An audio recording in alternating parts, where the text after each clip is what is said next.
Hai guys, kembali lagi bersama Mimin di channel Ankun. Fans pemburu roh terkutuk silakan merapat, karena di video kali ini kita akan membahas nonton cerita Jujutsu Kaisen. Setelah Okkotsu Yuta, sang penyihir tingkat spesial yang ditunjuk sebagai eksekutor dalam melaksanakan hukuman mati yang akan dijalani oleh Itadori Yuji. Lebih tepatnya, kita akan mereview manga Jujutsu Kaisen chapter 138 yang bersumber dari website Jujutsu Kaisen atau forum Reddit. Buat kalian yang belum melihat review chapter sebelumnya, bisa klik link di deskripsi, atau bisa juga klik link di pojokan atas video ini ya. Dan buat kamu yang cuma ngikutin animenya atau tidak mau kena spoiler, Ankun sarankan mending stop videonya aja dari sekarang. Nah, di chapter 138 ini, rapat penentuan ketua dari klan Zenin dimulai, di mana malah Megumi yang dijadikan sebagai pewaris utama dari keluarga tersebut. Penasaran? Oke, langsung saja kita bahas. Let's go!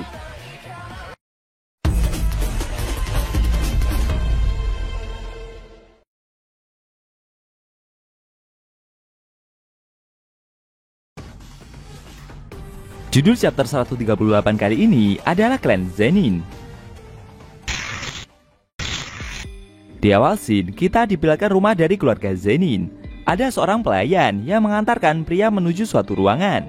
Pria itu adalah Zenin Naoya, penyihir spesial tingkat 1. Dia adalah anak dari Zenin Naobito. Naoya bertanya kepada pelayannya tersebut, apakah Mai sudah mati? Pelayan itu memintanya untuk memikirkan saja soal kepala klan, karena yang sekarat itu adalah Maki. Mengetahui jika gadis tersebutlah yang terluka parah, membuat Naoya jadi tidak peduli. Menurutnya, Maki mungkin gadis yang cantik, tapi dia tidak bisa diterima karena Maki tidak tahu bagaimana cara melayani pria. Bagi Naoya, wanita manapun yang tidak bisa berjalan 3 langkah di belakang pria harus ditikam dari belakang sampai mati. Sebaliknya, Mai justru terlihat hebat. Dia memiliki wajah yang sama dengan Maki dan sama berisinya pula. Walau dia selalu bersikap tangguh, tapi Mai sadar kalau dia itu wanita. Beberapa saat kemudian, pemuda tersebut memasuki sebuah ruangan di mana sudah ada 2 penyihir yang datang terlebih dahulu. Mereka adalah penyihir spesial tingkat 1 juga, yaitu Zenin Ogi dan Zenin Junichi. Ogi bertanya, apa yang dilakukan pemuda tersebut karena saat ini ayahnya sedang sekarat. Sambil meminta maaf, Naoya berkomentar, jika kedatangannya ini sebenarnya tidak berpengaruh, karena kepala klan Zenin selanjutnya adalah dirinya sendiri. Dalam hatinya, Naoya menganggap jika semua kakak-kakaknya adalah pecundang. Dan pamannya satu ini juga belum menghasilkan apapun, walau sebagai adik dari ayahnya, apalagi soal anaknya. Sedangkan Jinichi, menurutnya wajah orang itu bahkan tidak layak untuk dipandang.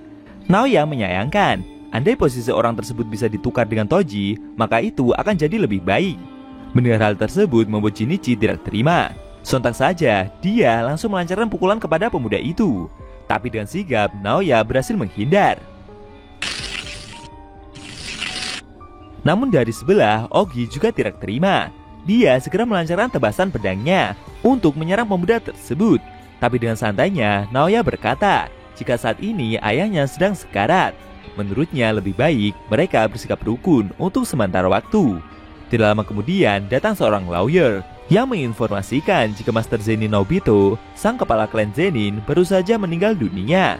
Mendengar hal itu membuat mereka bertiga terdiam. Pengacara itu pun memperkenalkan diri kalau namanya adalah Furudate, dan kedatangannya ke sini adalah untuk menyampaikan wasiat dari Tuan Naobito. Sesuai keinginan dari master tersebut, dia akan membacakan wasiat yang telah Naobito tulis. Sambil membuka kertas, lawyer itu menginformasikan jika kepala ke-27 klan Zenin akan diturunkan kepada Zenin Naoya. Naoya akan mewarisi semua aset, termasuk alat perkutukan yang disimpan di SMA Jujutsu Prefektur Tokyo dan gudang kutukan keluarga Zenin.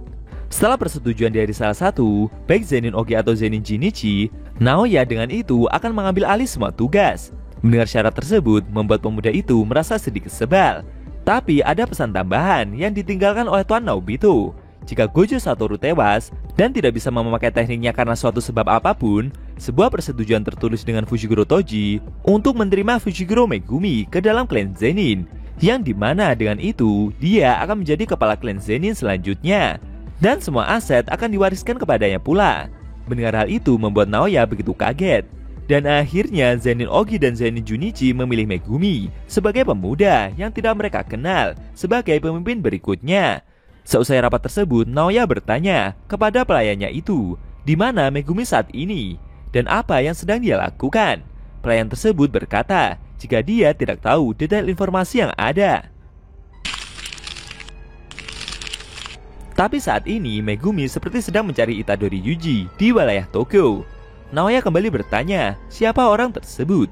Pelayan itu memberitahu jika Yuji adalah seorang murid yang dijadikan sebagai wadah dari Sukuna.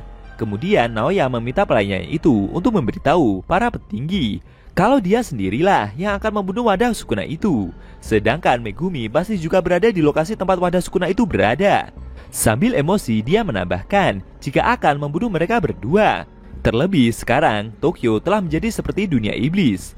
Naoya tidak peduli dengan apa yang akan dia lakukan. Apakah itu akan mengorbankan nyawa orang lain atau tidak. Baginya semua akan beres setelah dia bisa membunuh mereka berdua, karena harusnya dialah kepala klan Zenin berikutnya. Shin kembali ke beberapa momen sebelumnya, tepatnya setelah Kenjaku yang berhasil melarikan diri. Saat itu Tsukumo Yuki telah turun tangan, tapi sayangnya dia terlambat. Menurutnya situasi saat ini telah berada di titik di mana dia sebaiknya untuk sementara waktu tetap mengawasi saja. Menurutnya Kenjaku harusnya juga sudah sadar kalau posisinya berada di pihak sebelah. Yuki mengaku kalau dia hanyalah si cantik yang ingin memusnahkan semua arwah terkutuk dari dunia ini. Soal permintaan maaf, dia dan rekannya yang akan bertanggung jawab untuk mengirim anak-anak yang berada di sana. Sekarang sudah saatnya dia menghadapi Tengen. Kemudian Yuki pun bertanya, apa yang akan pemuda itu lakukan? Ternyata yang ditanya itu adalah Yuji. Saat ini penyihir tersebut seperti sedang murung dan duduk di tangga suatu gedung. Tidak lama kemudian Choso datang menghampirinya dan bertanya soal luka yang Yuji derita. Itadori bercerita entah bagaimana dia saat ini baik-baik saja, padahal sebelumnya Yuji sendiri sempat terkena pukulan Black Flash beberapa kali. Choso merasa jika itu mungkin karena efek dari jari-jari Sukuna, karena dia juga bisa merasakan kalau kekuatan milik Raja Kutukan itu telah semakin bertambah kuat. Kemudian manusia rahim kutukan itu meminta adiknya tersebut untuk tidak usah mempedulikannya. Yuji bisa kembali ke SMA Jujutsu sekarang. Lagi pula dia sendiri harus bisa mengumpulkan sisa-sisa Shosho dan yang lainnya. Tapi Itadori menjawab jika dia tidak khawatir dengannya. Bagi Yuji saat ini bukan masalah apakah dia sendiri ingin kembali atau tidak. Yuji tahu kalau saat ini Sukuna sedang merencanakan sesuatu yang berhubungan dengan Megumi. Selain itu, dia sendiri telah membunuh banyak orang. Yuji tidak ingin membunuh orang lain di masa depan lagi. Maka dari itu, dia memutuskan untuk tidak lagi bersama dengan yang lainnya. Kemudian Yuji bertanya kepada Choso, apakah pria tersebut bisa menerima dirinya ini? Karena sebelumnya, Yuji telah membunuh adik-adik Choso tanpa ampun. Namun, manusia rahim kutukan itu menjawab tidak masalah. Menurutnya, itu semua cuma kesalahpahaman saja. Jika Eso dan Kechizu ada di posisinya sekarang, mungkin mereka pasti akan mengatakan hal yang sama. Bagi Choso, ini bukan soal memaafkan atau tidak, karena arti dari saudara itu memang demikian. Kemudian Yuji berdiri dan mengajak pria itu untuk pergi.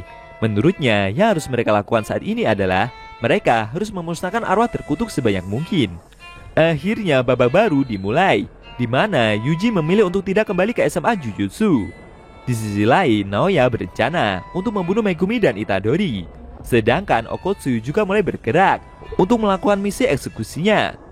Kira-kira bentrokan apa yang akan terjadi setelah ini? Apakah Itadori bisa lolos dari kejaran para penyihir tersebut? Sayangnya, scene cerita manga Jujutsu Kaisen chapter 138 telah berakhir.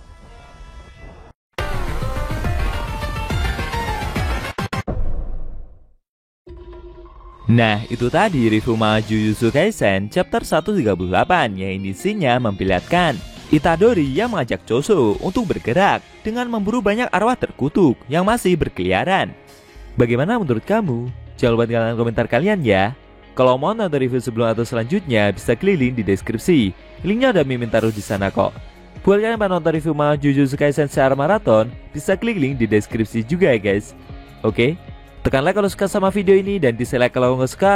Jika ada kata-kata dari Enku yang kurang pas, Enku mohon maaf dan sampai bertemu di video review manga Jujutsu Kaisen selanjutnya.